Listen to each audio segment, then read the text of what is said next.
1. Pontius Pilate. If Pontius Pilate had not been a reasonably good governor of the minor provinces, Tiberius would hardly have suffered him to remain as procurator of Judea for 10 years. Although he was a fairly good administrator, he was a moral coward. He was not a big enough man to comprehend the nature of his task as governor of the Jews. He failed to grasp the fact that these Hebrews had a real religion, a faith for which they were willing to die, and that millions upon millions of them, scattered here and there throughout the empire, looked to Jerusalem as the shrine of their faith, and held the Sanhedrin in respect as the highest tribunal on earth. Pilate did not love the Jews, and this deep-seated hatred early began to manifest itself. Of all the Roman provinces, none was more difficult to govern than Judea. Pilate never really understood the problems involved in the management of the Jews, and, therefore, very early in his experience as governor, made a series of almost fatal and well-nigh suicidal blunders. And it was these blunders that gave the Jews such power over him.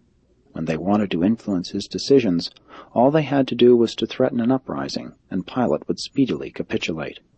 And this apparent vacillation, or lack of moral courage, of the procurator was chiefly due to the memory of a number of controversies he had had with the Jews, and because in each instance they had worsted him. The Jews knew that Pilate was afraid of them, that he feared for his position before Tiberius, and they employed this knowledge to the great disadvantage of the governor on numerous occasions. Pilate's disfavor with the Jews came about as a result of a number of unfortunate encounters. First, he failed to take seriously their deep-seated prejudice against all images as symbols of idol worship. Therefore, he permitted his soldiers to enter Jerusalem without removing the images of Caesar from their banners, as had been the practice of the Roman soldiers under his predecessor. A large deputation of Jews waited upon Pilate for 5 days, imploring him to have these images removed from the military standards. He flatly refused to grant their petition, and threatened them with instant death. Pilate, himself being a skeptic, did not understand that men of strong religious feelings will not hesitate to die for their religious convictions, and therefore was he dismayed when these Jews drew themselves up defiantly before his palace, bowed their faces to the ground, and sent word that they were ready to die. Pilate then realized that he had made a threat which he was unwilling to carry out.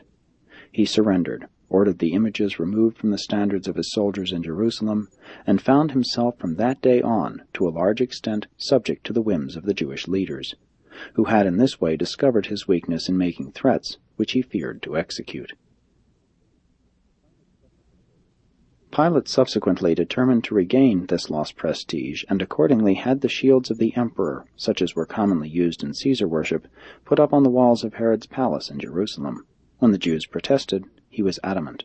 When he refused to listen to their protests, they promptly appealed to Rome, and the emperor as promptly ordered the offending shields removed. And then was Pilate held in even lower esteem than before. Another thing which brought him into great disfavor with the Jews was that he dared to take money from the temple treasury to pay for the construction of a new aqueduct to provide increased water supply for the millions of visitors to Jerusalem at the times of the great religious feasts. The Jews held that only the Sanhedrin could disperse the temple funds, and they never ceased to inveigh against Pilate for this presumptuous ruling. No less than a score of riots and much bloodshed resulted from this decision. The last of these serious outbreaks had to do with the slaughter of a large company of Galileans, even as they worshipped at the altar.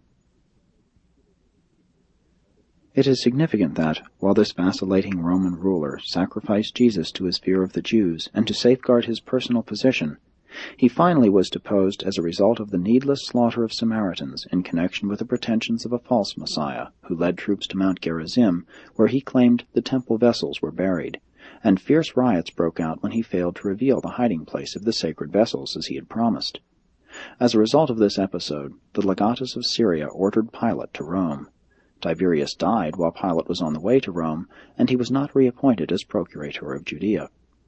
He never fully recovered from the regretful condemnation of having consented to the crucifixion of Jesus. Finding no favor in the eyes of the new emperor, he retired to the province of Lausanne, where he subsequently committed suicide.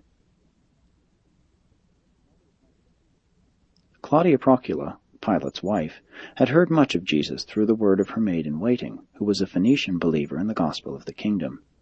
After the death of Pilate, Claudia became prominently identified with the spread of the good news. And all this explains much that transpired on this tragic Friday forenoon. It is easy to understand why the Jews presumed to dictate to Pilate to get him up at 6 o'clock to try Jesus, and also why they did not hesitate to threaten to charge him with treason before the emperor if he dared to refuse their demands for Jesus' death. A worthy Roman governor, who had not become disadvantageously involved with the rulers of the Jews, would never have permitted these bloodthirsty religious fanatics to bring about the death of a man whom he himself had declared to be innocent of their false charges, and without fault. Rome made a great blunder, a far-reaching error in earthly affairs, when she sent the second-rate Pilate to govern Palestine.